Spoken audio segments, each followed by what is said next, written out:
మనం దర్శనం కోసం వెళ్ళినప్పుడు స్వామిని చూసి ఏదో అడగాలని కోరికలు కోరుకోవాలని అనుకుంటాం. కానీ బంగారు వాకిల్లోకి అడుగుపెట్టిందే ఏది గుర్తుకు రాదు. ఎందుకో తెలుసా? గరుడాళ్వార్ స్వామికి ఎదురుగా వినమ్రుడై నమస్కార వదనంతో ఉంటాడు. మనం ఎప్పుడైతే క్యూ లైన్‌లో స్వామికి ఎదురుగా వెళ్తామో అప్పుడు మనం గరుడుకి, స్వామికి మధ్యలో ఉంటాం. అప్పుడు జరిగే అద్భుతం ఏంటంటే మనం అధిక శక్తి క్షేత్రంలోకి అంటే మ్యాగ్నెటిక్ పవర్‌లోకి అడుగు పెడతాం.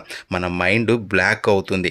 ఆలోచనలు గుర్తురావు. గోవిందా గోవిందా అంటూ దర్శనం చేసుకుని బయటకు వచ్చేస్తాం. బయటకు వచ్చిందే పాత ప్రపంచంలోకి వచ్చినట్లు అనిపిస్తుంది.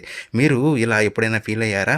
అయితే కామెంట్ చేయండి. కానీ జ్ఞానోదయం పొందిన సిద్ధులు, యోగులు, దేవతలు ఈ శక్తి ప్రభావానికి లోనవ్వరు. మనలాంటి సాధారణ మనుషులు ఈ ఎనర్జీ ఫీల్డ్లోకి ప్రవేశించినప్పుడు మన మెదడు బ్లాక్ అవుతుంది. ఆ సమయంలో స్వామిని చూసిన జ్ఞాపకం కూడా తొలగించబడుతుంది. అందుకే స్వామి వారి రూపం మన మనస్సులో కొద్ది సెకండ్లు మాత్రమే నిలిచి ఉంటుంది.